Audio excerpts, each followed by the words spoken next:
All right, Jeremy Miner, welcome to the training, guys. This is, what is the date here? August 2nd, I believe, Tuesday, August 2nd. Welcome to our 21-day sales challenge members. Welcome to our 8-week academy members. Welcome to any of our members that have other products of ours or other trainings. So I want to welcome you guys here. Now, I'm going to ask a favor from you guys. I actually have a video team in my office right now staring at me, okay? So I have Brian Delaney in town. He's my marketing partner. Some of you guys have seen him on several of my webinars. Amazing guy. Makes all my marketing work, all my funnels, everything. He is here with his team to record probably about 30-some video trainings that we're going to start putting on YouTube ads here in the next couple of weeks. So you've seen me all over on Facebook. We've kind of really bomb-bloated that market. Now we're really going to go into YouTube and Amazon and Google at this point. So because of that video team being at my home right now, literally staring at me while I'm on this phone call with you guys, usually our weekly training calls are about 90 minutes long. We do about a 45-minute training, and then we do about 45 minutes of Q&A.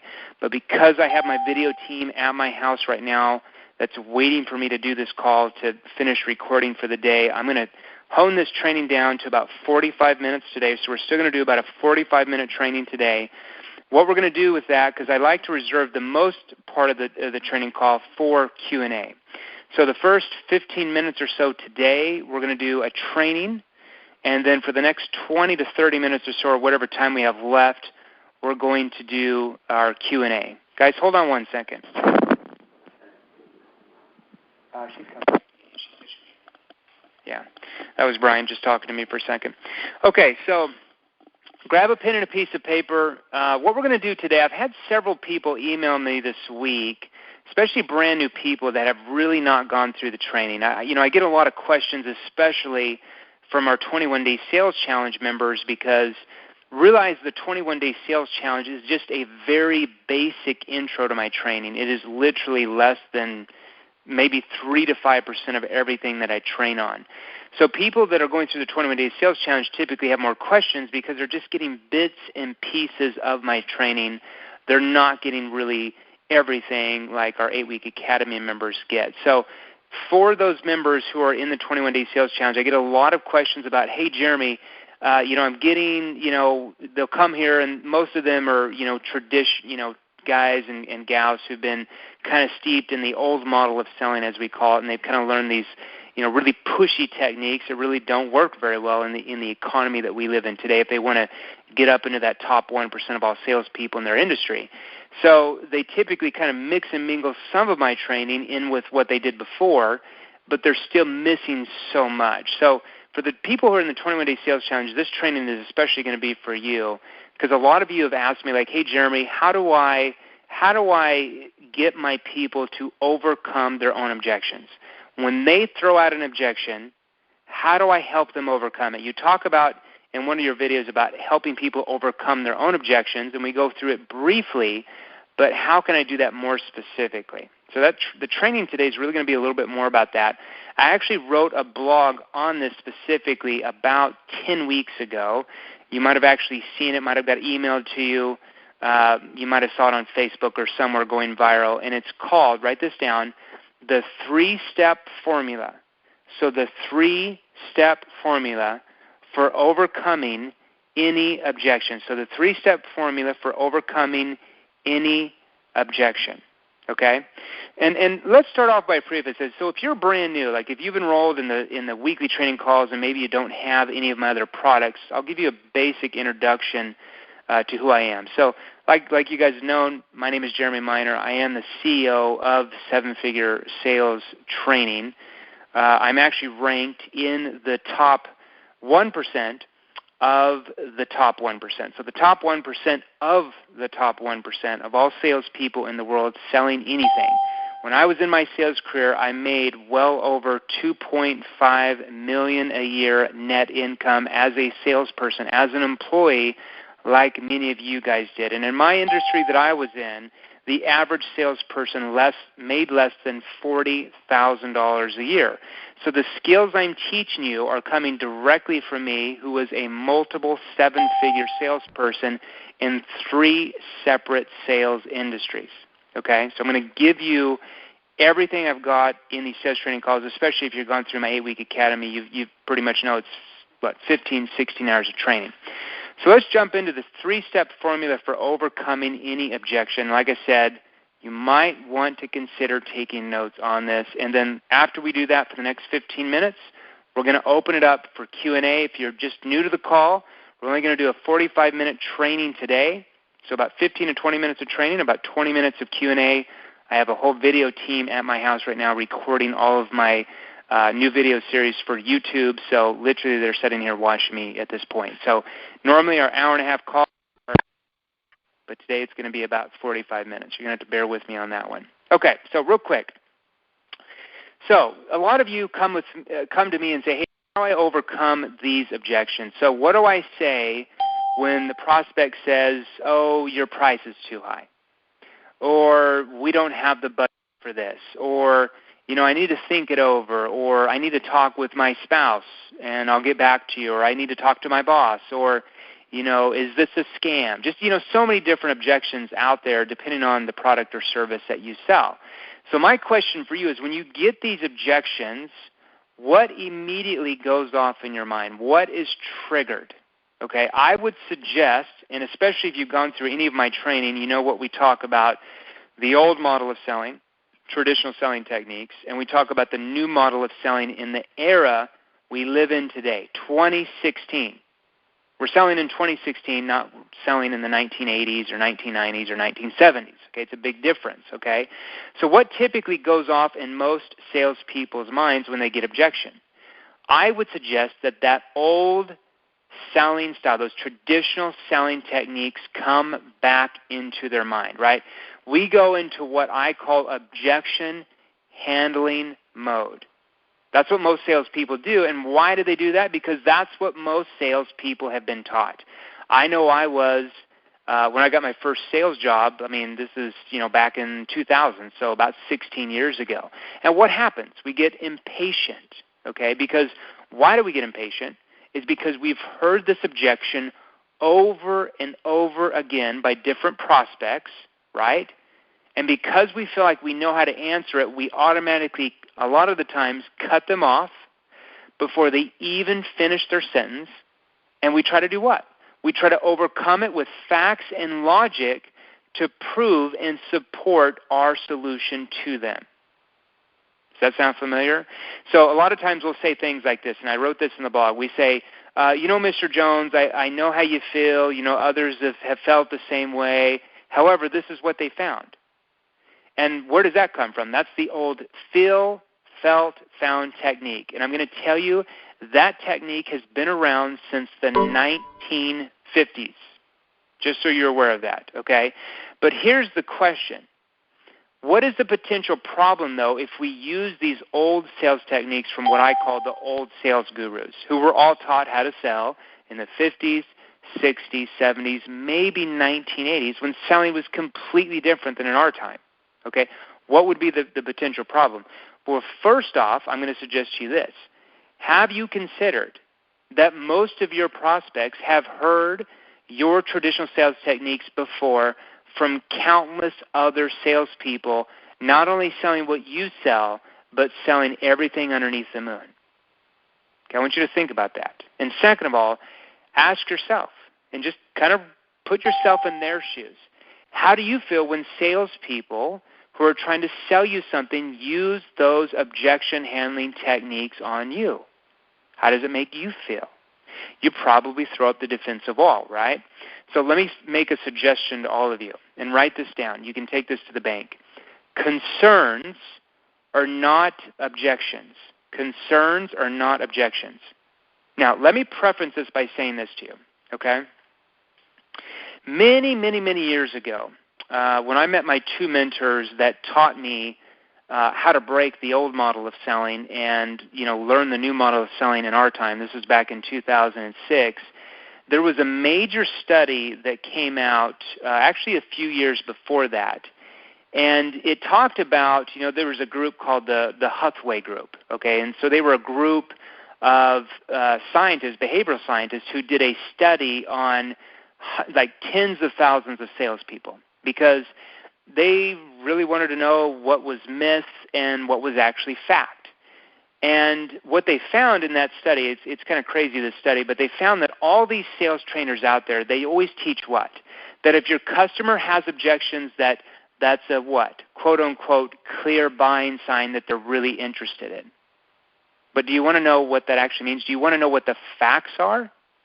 The facts are the more objections you get, the far less likely that person is to actually purchasing what you're selling. That is a fact. So what happens is these sales trainers teach very naive and new salespeople who have not been in sales that long, who are not professional salespeople, because they get so many objections. They try to make them feel better by saying, hey, the more objections you get, the more interested the buyer really is. But I want you to think about the logic of that.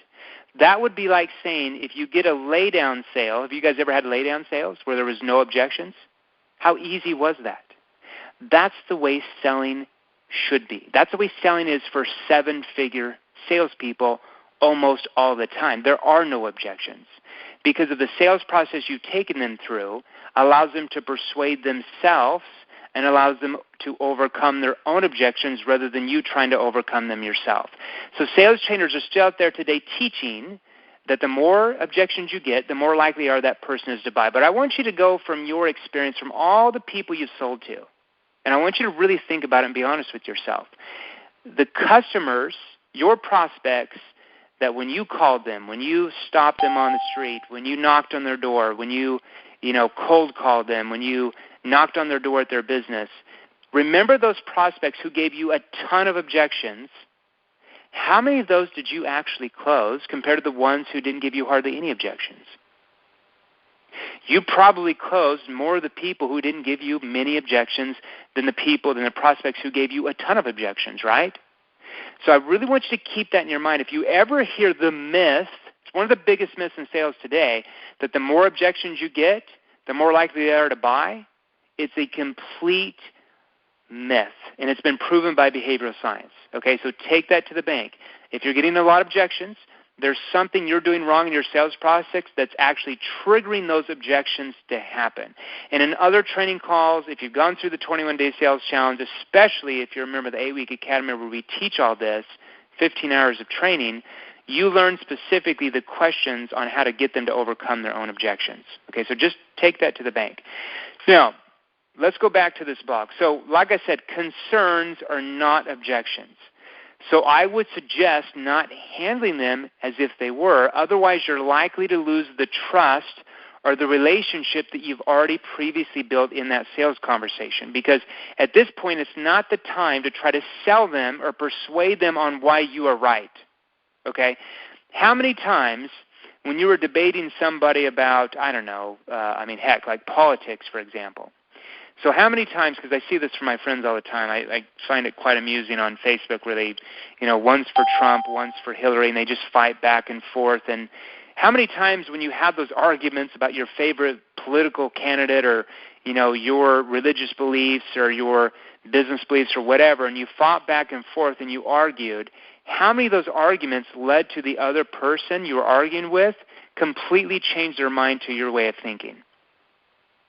Count how many arguments you've made about anything where you just argued and debated, and the person you argued and debated with you completely changed their mind and said, you know what, you're right, I should change my way of thinking to the way you're thinking. How many times? I would say probably less than a few percent.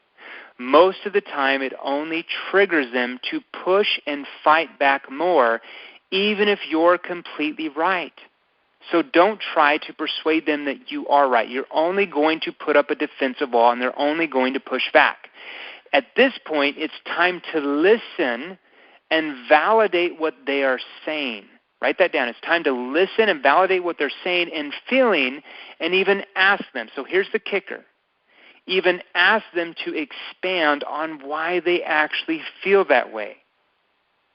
You're going to ask them, well, can you tell me more about why you feel that way? But yeah, I'd like to know more. Can you tell me more about why you feel that way? So what will happen is this. You will notice once they do expand, they will completely open up to you, okay? And they're going to look at you as their advisor, as an authority figure, not just looking at you as somebody who's trying to sell them something. It's a completely different way on how they treat you, okay? So if you've done your work properly, most, like I said, if not all your objections will be eliminated during what I call the engagement process. Now, if you're a member of the 8-Week Academy, we really focus on the engagement process, I believe, in week 1 and week 2. So my question for each of you is, how powerful could it be in selling if you knew very skilled questions, and when to ask them, you would immediately get your potential customer to overcome their own concerns and actually persuade themselves that they want to do business with you rather than you trying to persuade them that they should do business with you. So here's what I'm going to do. I'm going to give you some very powerful, what I call trust-based questions that you can ask them at the end of your conversation or even during them that will automatically put you in the front of the pack of all salespeople in the world or other salespeople in your industry who are trying to also compete for that business or compete for that account, whatever you sell, big sale, large sale, complex sales, or smaller sales, okay? So I want to make sure you understand a few things. Understand this, even if you do everything perfect, a lot of the times, I'm not saying probably not even half the time, but there will be a few concerns that could arise during the sales process. But here's the difference with what I train you. If you want to become a salesperson who gets in the top 1%, who makes $250,000 a year, who makes $500,000 a year in their sales job, or even makes over 7 figures a year in their sales career, that's net, not gross. I want to make sure you guys understand that. You have to discuss their concerns with them. If you try to hide them or just sweep them under the rug, it's still going to be there in their mind when you're trying to close them. And more than likely, they're not going to purchase what you're offering. Okay? So because of what I'm teaching you, I will tell you, you have already established something that 99% of salespeople never do with their prospects. You've actually established trust. Most salespeople have no idea about how to do that. That's not talking about the weather. That's not talking about who won the football game the night before the baseball game. That's not talking about their daughter's wedding. That's actually skilled questions that cause them to look at you as the authority figure in your entire market, the trusted authority. We talk a lot about that in the training. So you'll already have a good relationship. So here, this is the time to be open and ask if there are any concerns and bring them to the table. Now, if there are, talk about them as two people working together to resolve them. Write that down. Two people working together to resolve them. So you're going to continually check by asking things like this. Sally, are you comfortable with this? So you're going to check for agreement. It's called checking for agreement. You're going to say things like this. Sally, are you comfortable with this? George, how does this look so far to you? John, do you have anything you'd like to address to me at this point? John, do you have anything you'd like to address to me at this point?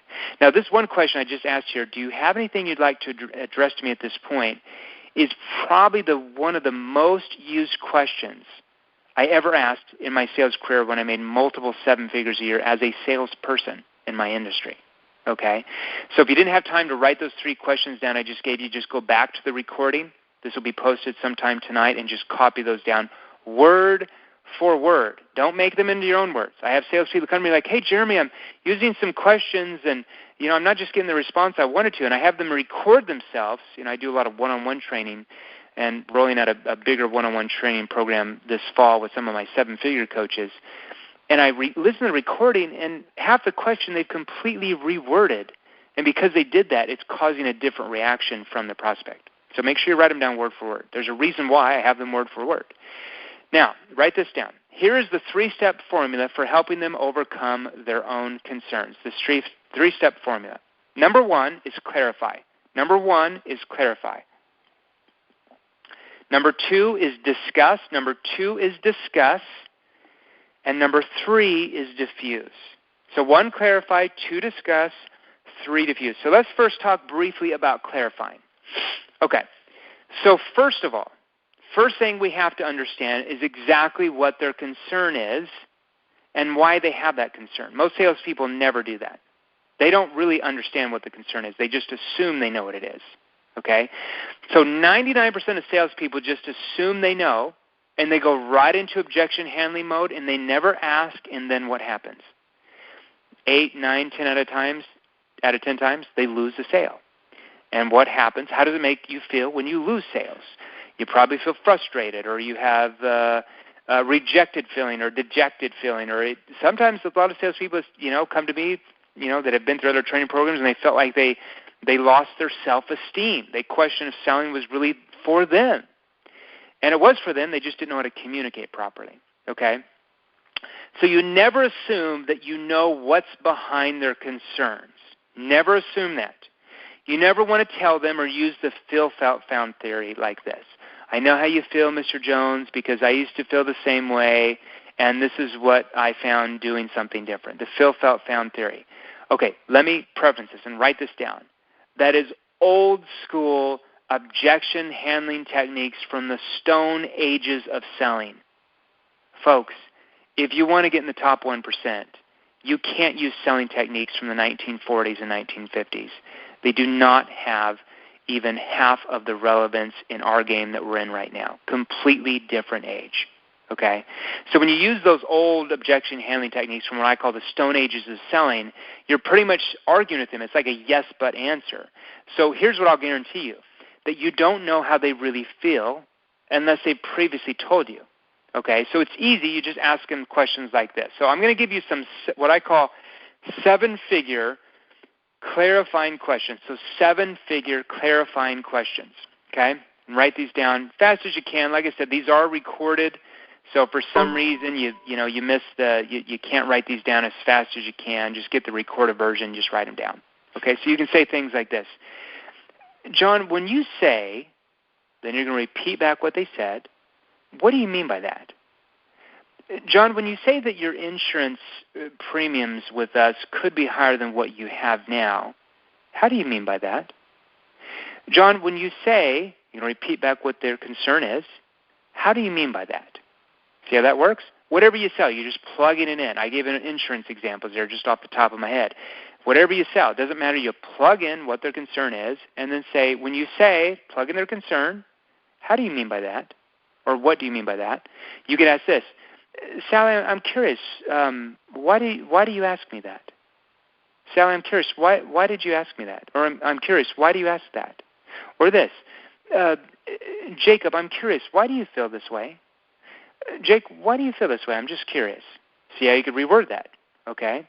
Or you could say like this.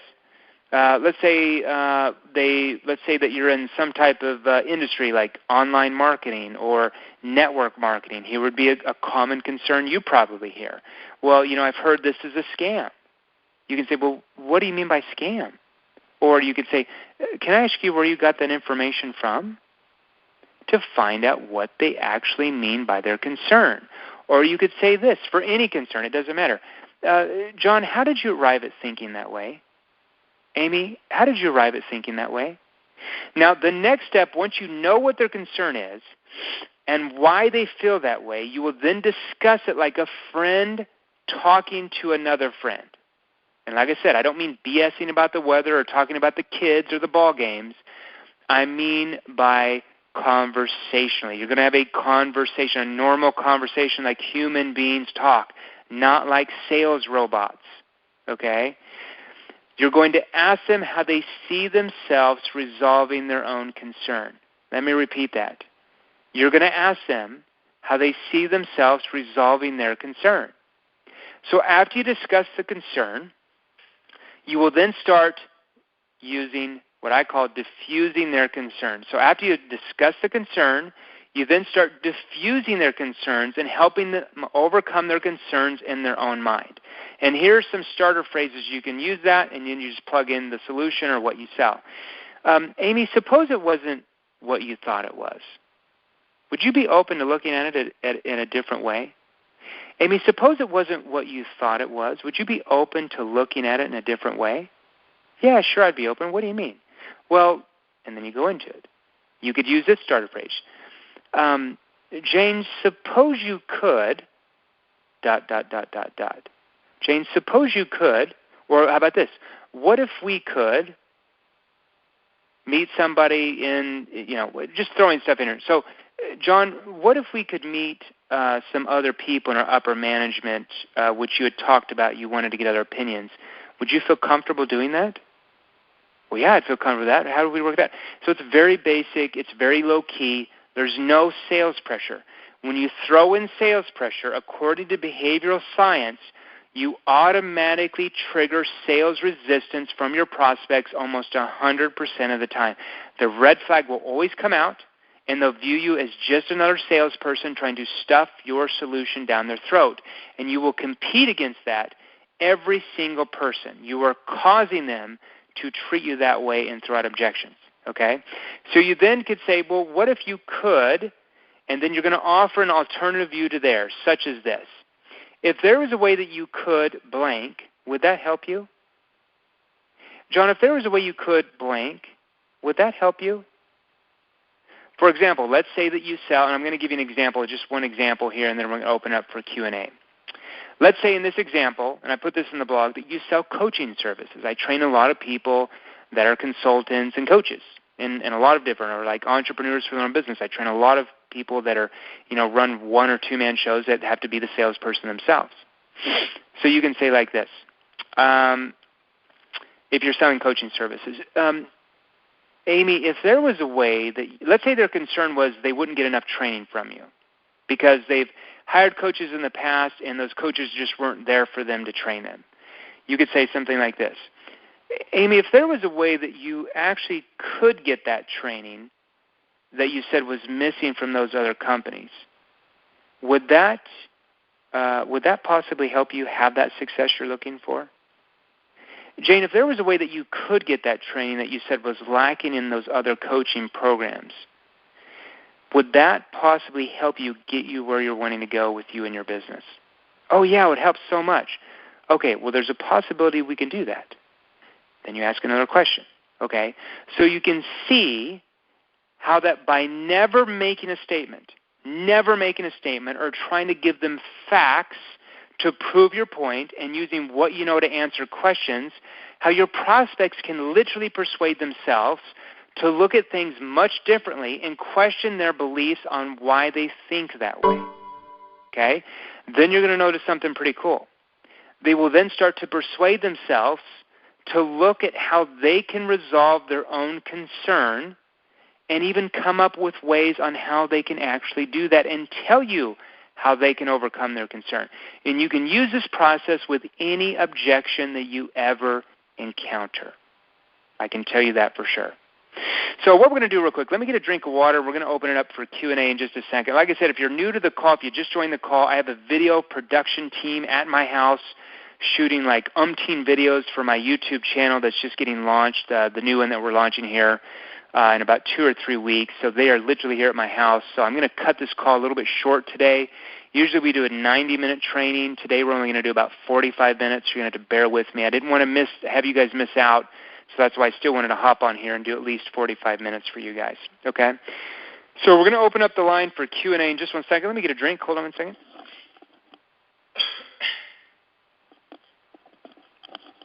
Okay, so we're going to open it up for Q&A.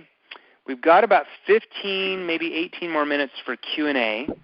So what I want you to do, if you have a question, I'm going to have you come out and do it in this order. Tell us who you are and what industry or product or service you sell, because I want to know a little bit more about that, and then ask me your question. We probably only have time to go through about 3 questions today. Okay? So if you've got a question, just press *6. Who has the first question today? Jeremy, it's Bud from Virginia. Hey, Bud. All right. So I heard you come out just a second ago. Let me mute out the floor real quick. We've got somebody, looks like, that unmuted themselves as well. It's kind of loud. And then, Bud, I'll have you unmute yourself again. Hold on.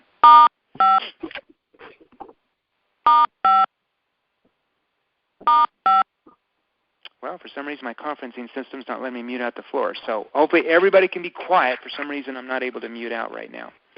Okay, so Bud, tell me again what you sell. You sell like mobile apps or something? Yeah, mobile apps to business owners and professionals. So mobile apps to business owners. And when you say professionals, what do you mean by professionals? Law firms, doctors, dentists, that sort of thing. Okay, so business owners, law firms. Okay, let's see. And is this business to business that you go, or do you call leads? Do you cold call? What do you do? Right now I'm cold calling. On the phone? To businesses. Yes. Mm-hmm. Is that all you do for leads? At this point. Okay, now what products of mine do you actually have, Bud? Okay, we have a mobile app that I'm actually a Like what products of mine do you have, just so I know what you've learned so far? I've been through the 21 days, and I'm purchasing I haven't purchased the 8 weeks yet, but I'm doing that. Okay, so yeah, so the 8-Week Academy is really where we have the big cold calling training in week 3, but I'll do my best to answer your question. Sometimes it's harder on the 21-day sales challenge because you have a much limited knowledge compared to the 8-Week Academy members because they've gone through everything basically. But Understood. Let's do our best here. Let's do our best here. What's your question, brother? Okay, what I'm running into is a lot of the business owners have not pictured themselves using mobile apps with their business. Okay. Even though a lot of Fortune 1000 companies are, and a lot of people believe that we're moving in that direction. Sure. Okay. They just haven't made that connection. So the traditional approach that is really what I've been taught to use and what I've been applying is... Tell me what that traditional approach is. What do you say when you call? Okay. When I can get to the decision maker, asking them if they've ever considered ways that a mobile app could help their business, whether they're open to discussing that. Okay. Do they have a mobile app for their business? Now, normally I've researched that. A lot of times I just ask that to see what they say. I want you to basically rehearse with me. When you call lead, when you call cold call, what is the first sentence out of your mouth? Hi, I'm Bud, and I'd like to ask you a couple of questions if you have just a moment. That's not bad. And then what do they typically say? What is it? How can I help you? Or what is it you're doing? Or I don't have any time. Is one. And then what do you typically say? If they say, how can I help you? Or what are you doing? Okay, great. What I'm doing, I'm looking for ways to possibly help you with your customer retention in your business. I sell mobile apps. We design them, develop them, customize them. And just like to know if you'd be open to talking about that for a few moments at some time. Probably not now. I know you're busy, but could we set a time to talk about it? And how do they typically respond? What I'm running into a lot is, I don't really think we need an app, or I'm really running into that a lot. So I think I'm approaching it in a way that's ineffective. Can I make a suggestion to you? Sure. You have very good tonality, Bud. So once I actually teach you what to do, especially once you actually go through the week 3 of the 8-Week Academy, where we go over like a 45-minute training of cold calling and exactly what to say, you'll do very well because you have really good tonality. Your voice is very soft. It's not overly aggressive, and that a lot of times over-aggressive salespeople that are excited trigger sales resistance from the prospect immediately. Right? The red flags come up. So you have that going really good for you. And a lot of times I do teach salespeople how to really slow down and have calm, relaxed tonality when they're talking to people. You already have that, so good for you, okay? So here's the only issue. From what you told me, when you're calling, you're basically just telling them what your solution is. You're just saying, hey, we do mobile apps to da-da-da-da-da-da-da. So typically in their mind, I want you to put yourself in their shoes. How many other salespeople do you think are calling them on a daily basis, offering their solution to any product or service besides just you? Quite a few. I mean, we're talking 10, 15, 20 a day, maybe a few less, maybe a little bit more, depending on the size of the business, right? Right. So if you go in and you just basically offer your solution, you're going to get a lot of, we don't really need it. You're just offering a solution. You're not focused on their problems, Okay, so you have to think differently. And like I said, I'm just going to train you a couple minutes here. If, I'd love to spend 45 minutes in training on cold calling, but we just don't have time, right? And like I said, if you're getting the 8-week academy, like you'd mentioned, you'll learn all this in week 3. It'll be pretty easy for you. Absolutely, okay? Great. So when you get on there, most salespeople usually call and say, "Hi, my name is, I'm with, and we are, or we do," right? And you kind of do it a little bit differently, like, "Hey, and you talk a little bit like, I was wondering if you could, I just had a few questions or something." So you do it a little bit softer, but then you go into your solution. So what I want you to start thinking about is, what problems do each of these people have, okay? And I only want you to focus on their problems, not your solution at all. Okay, because they are used to getting pitched solutions all the time, okay? But when you're pitching your solution, who are you more focused on? You and your own agenda, or are you more focused on them and their problems and what they're looking for? Yeah, my agenda. Yeah. You see the I see what you're saying. So when you come across as a salesperson that's only focused on what you have to offer, which is whose opinion? It's mine. Yours. It's your opinion, right? It's an assumption. You don't even know if they have problems, right? So the way we start off the call, and you're going to learn about this in week 3 of the Academy, so I'm glad you're getting the Academy. Week 3 of the Academy, we talk about coming up with what's called a problem statement, okay?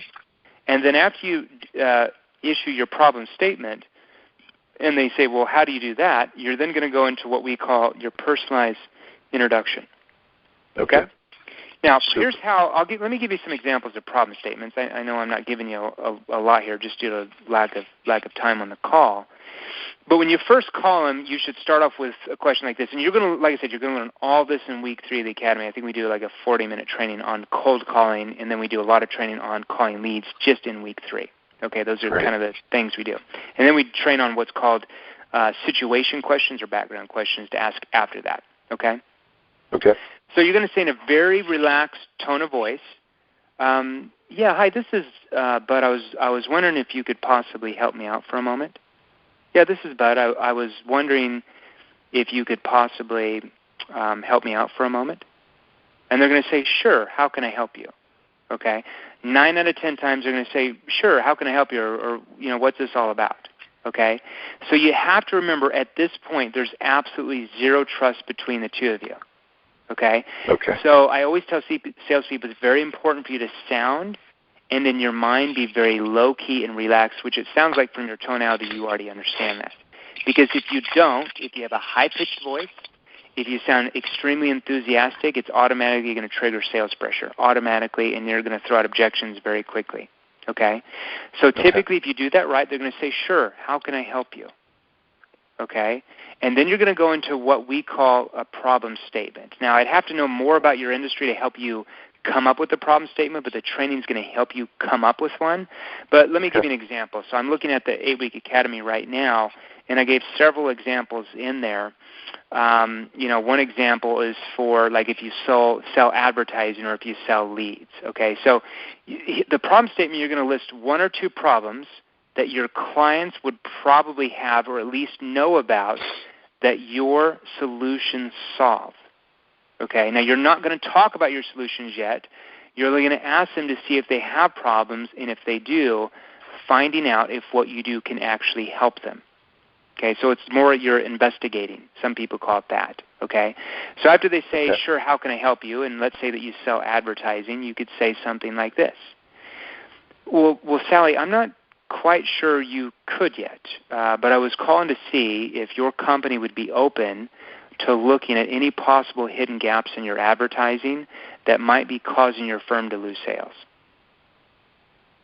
See how I did that? I didn't bring up my solution at all, right?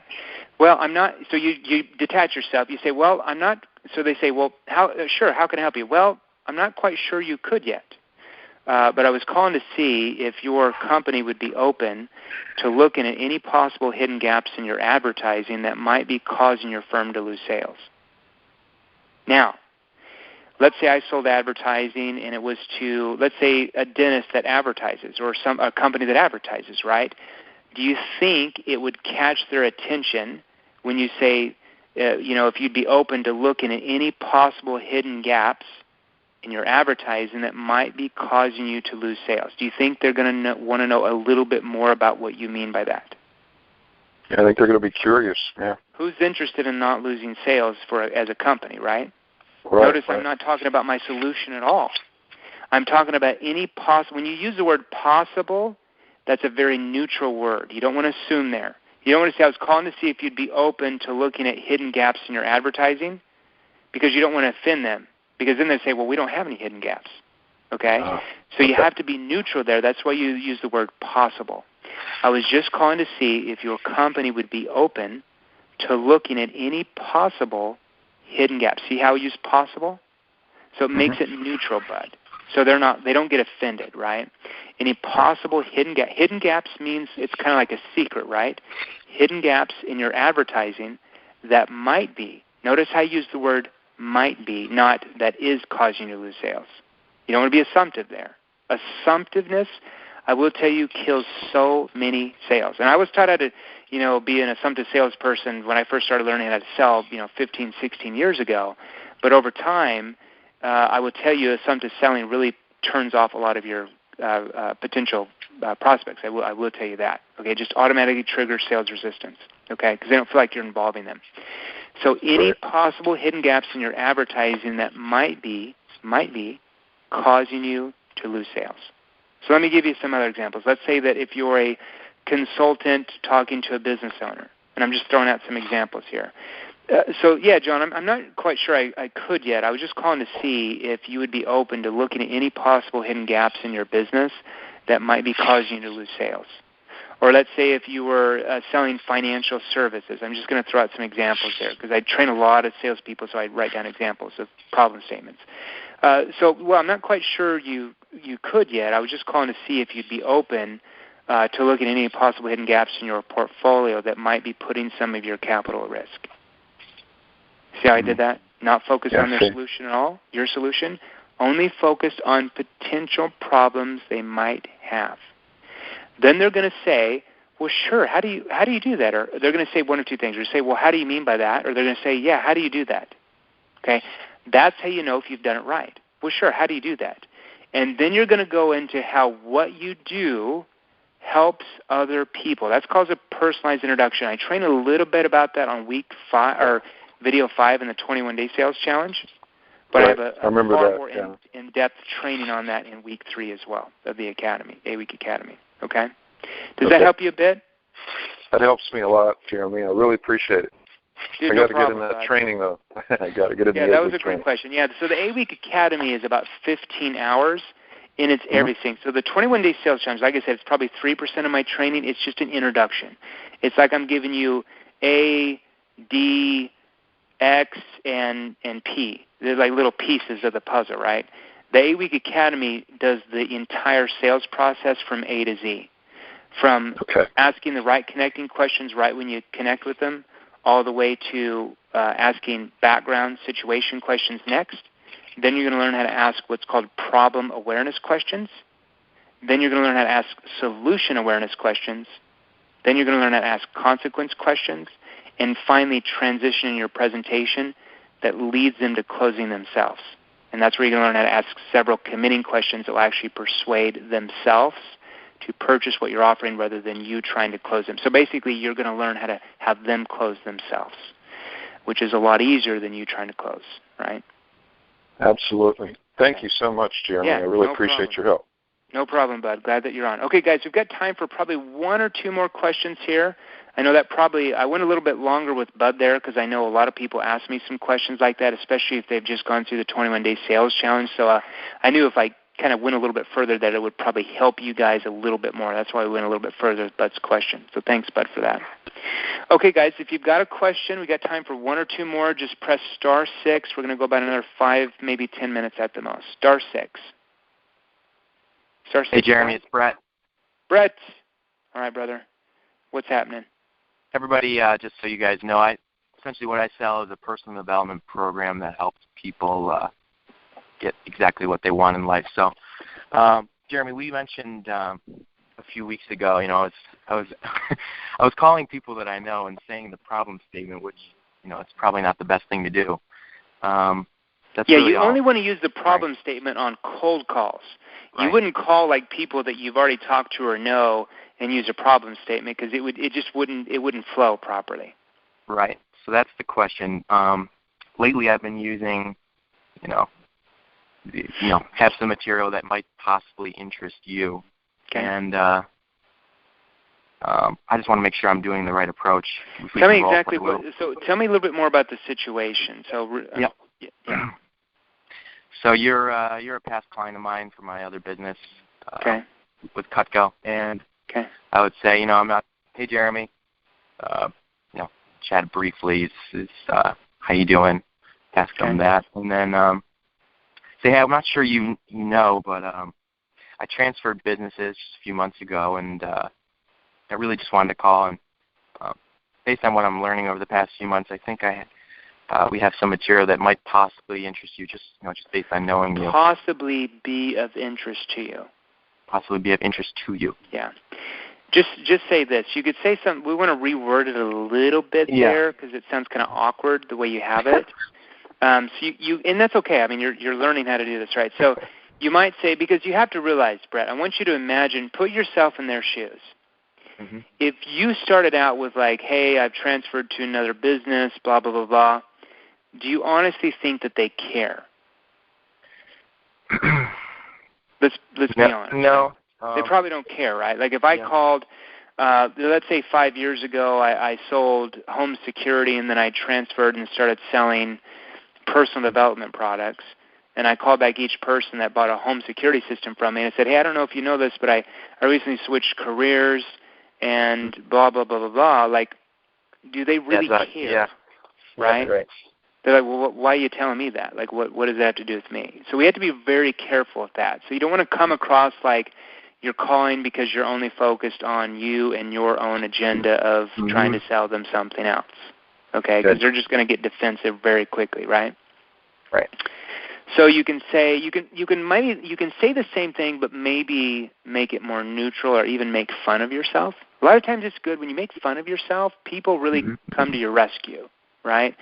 And it's amazing to me because I always watch politicians and how they react when people accuse them things, and I'm like, wow, if they really learned how to make fun of themselves, they would have so many people come to them for their support instead of trying to fight back because all they're doing is creating enemies and more making people fun of them. It's crazy to me. I just don't understand that. They just don't know how to communicate.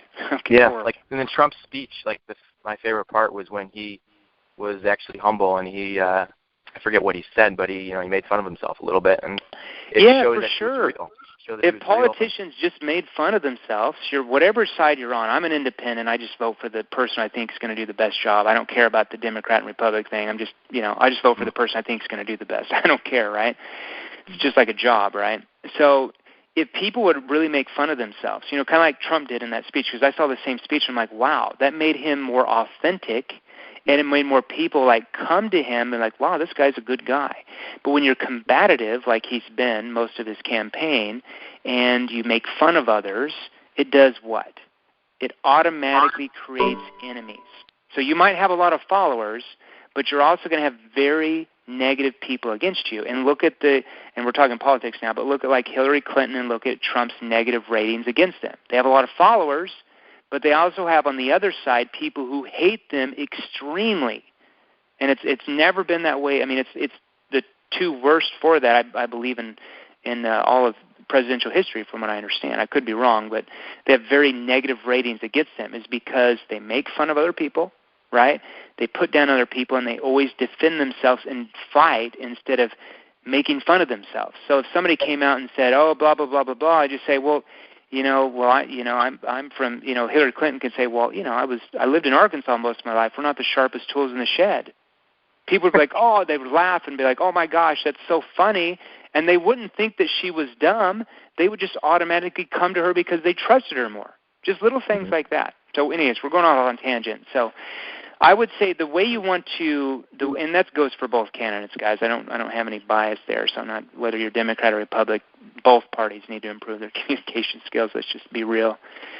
So what you want to do when you're calling them back and just say, you may or may not have heard, and I don't want to bore you to death, but you might know that I recently switched to another industry, and I came across some materials that I thought might possibly resonate with you or possibly be of interest to you. So you could start it out like that. See how it's a little bit more low-key and relaxed? So, you may or may not, and I don't want to, you may or may not have heard that I've switched to another industry. I think I sent out a video, and I don't want to bore you to death, of course. Throw that in there, guys. I'm telling you, when you say, I don't want to bore you to death, people are like, oh, no, Brett. I mean, you're not boring. They'll just come to your rescue, right? Yeah. Okay. So, I don't want to bore you to death, but I recently came across some material that caused me to think about you and some of the things you told me in the past, and I thought that it might possibly be of interest to you, possibly help you. And if you're interested, I would be willing to go over some of it with you if that was appropriate. See how I did that? And if it's just so neutral. Yeah, if that's of interest to you, I'd be willing to go through some of it with you if that's appropriate. And if they say, no, I'm busy, oh, okay, no worries. Sorry, sorry I couldn't help you. If it ever resonates with you again, if you want to call me back, here's my number. Feel free to call me back, and I can see if it might work for you. Yeah.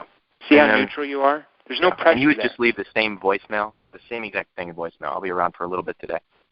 Yeah, I just say, I wouldn't. Yeah, I would do that. I should be available for a little bit today because it creates urgency, and then calling you back.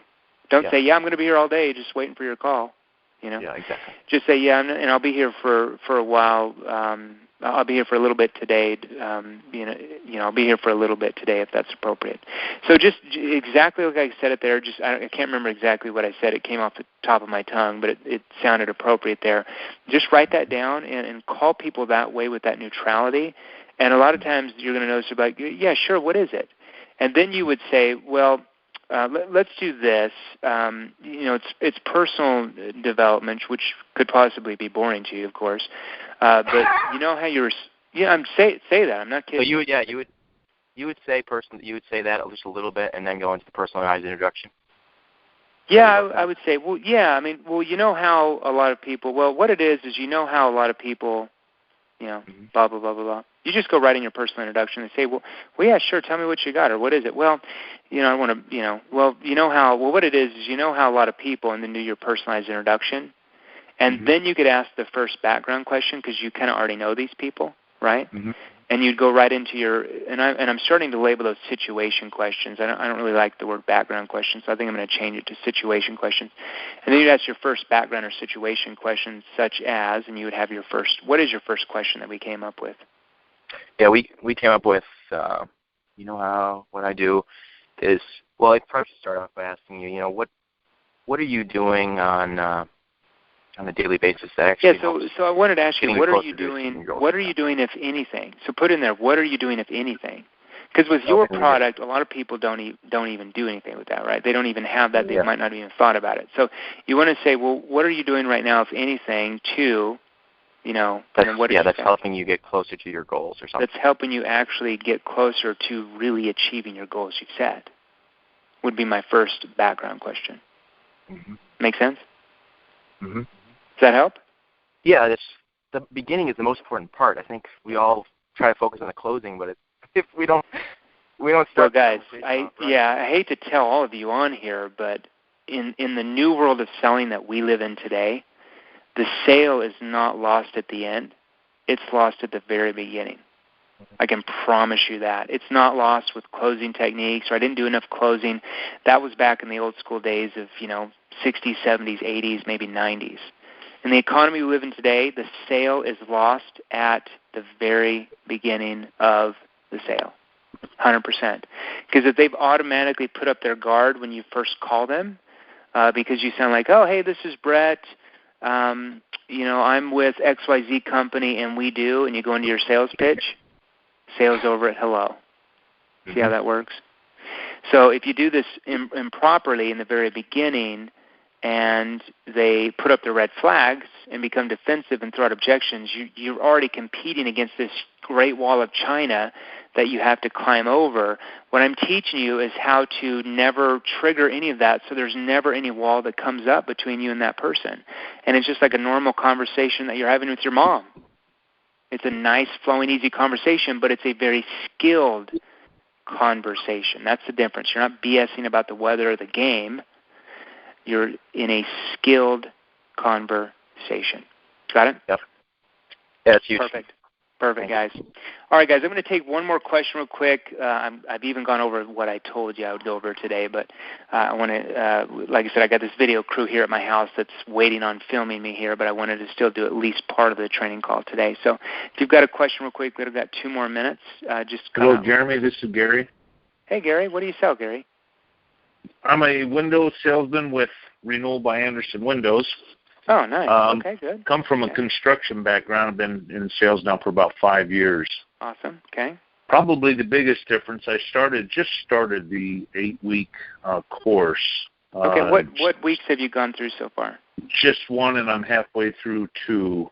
Oh, okay. So, week right 1 now. and week 2. So week 1 and week 2 are just the psychology around the new model of selling, about selling in our economy. So it gives you kind of you have to understand the right mindset of focusing on them and their world and what they're looking for rather than focusing on you trying to make a sale. Whereas 99% of salespeople only focus on them trying to make the sale. So they get pushback. So week 1 and week 2 really help you restructure your mindset to start thinking and looking at selling completely different than you probably ever looked at it before. Now, week 3 through 8 is where you learn all the specific questions. You're going to learn background questions, connecting questions, problem awareness questions, solution awareness questions, consequence questions. You're going to learn committing questions to have them close themselves. You're going to learn the very specific things to do that whole sales process. That's week 3 through 8, which you haven't got to yet. So you're just barely scratching the surface, my friend. So one of the questions I have, Jeremy, is our company is a one-call close company. So basically, our appointments are set. Okay. And so they're pretty strong appointments. People either call us or we did some proximity marketing, and got the appointment. So do you go out to their house? Go out to their house? Okay. Every single time. And so therefore, when I show up at these people's homes, and they're pretty good about making sure that both parties will be there, or all interested parties will be there. Okay. Right. And then we have one shot. That's it. And of course, I've found coming from the old school of learning that I've learned, and of course having a install background. Okay. I think I vomit too much information, and so I've been learning after just starting. I went through the 21-day course. Uh-huh. And immediately started listening more, and that certainly helped. How has that helped? So just barely going through any of the training, what is the difference you've noticed so far? And you just went through the 21-day sales challenge, which is like 3% of what I train, but just learning 3%, how is selling different for you now, and how are people treating you? Well, see, what I found is that people actually, I think they're starting to show, they're starting to look at me as more of a trusted authority because I am more concerned with them than I am with myself. Okay, so they're starting to opening up to you then. Exactly. And so and of course I'm looking forward to learning how to question better. Yeah.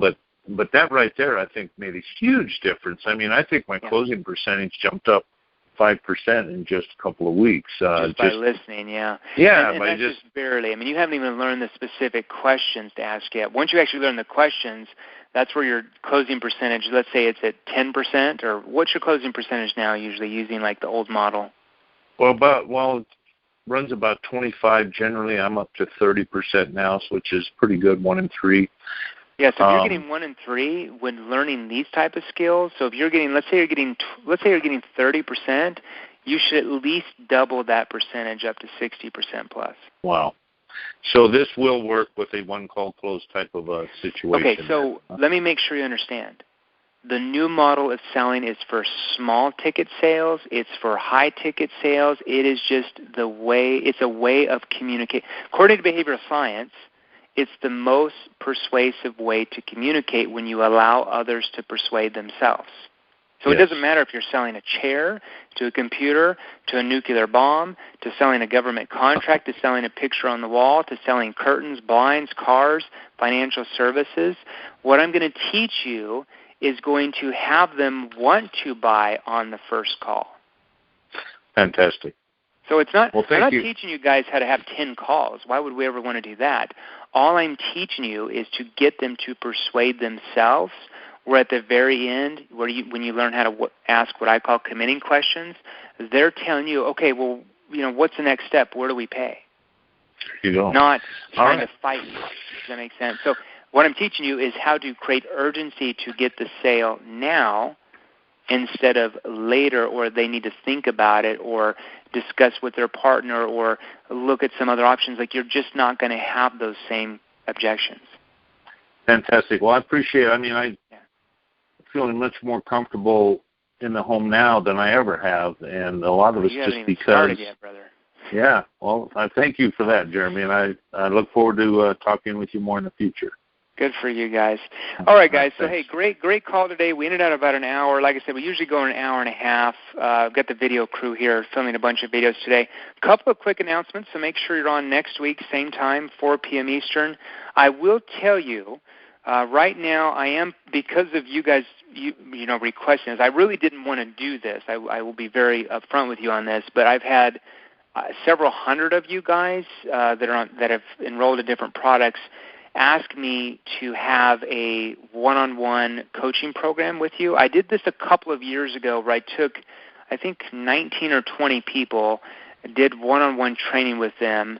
The worst salesperson income-wise now, after going through that one-on-one coaching program with me, makes over $350,000 a year in their sales job. I think out of those 20 people, I have 4 or 5 that now make over 7 figures a year in their sales job, and the rest make around $400,000, $500,000, $600,000, $700,000, $800,000 a year in their sales careers. So I am going to open up that one-on-one coaching program again. It will be announced probably in the middle of September. We're still about 5 weeks out.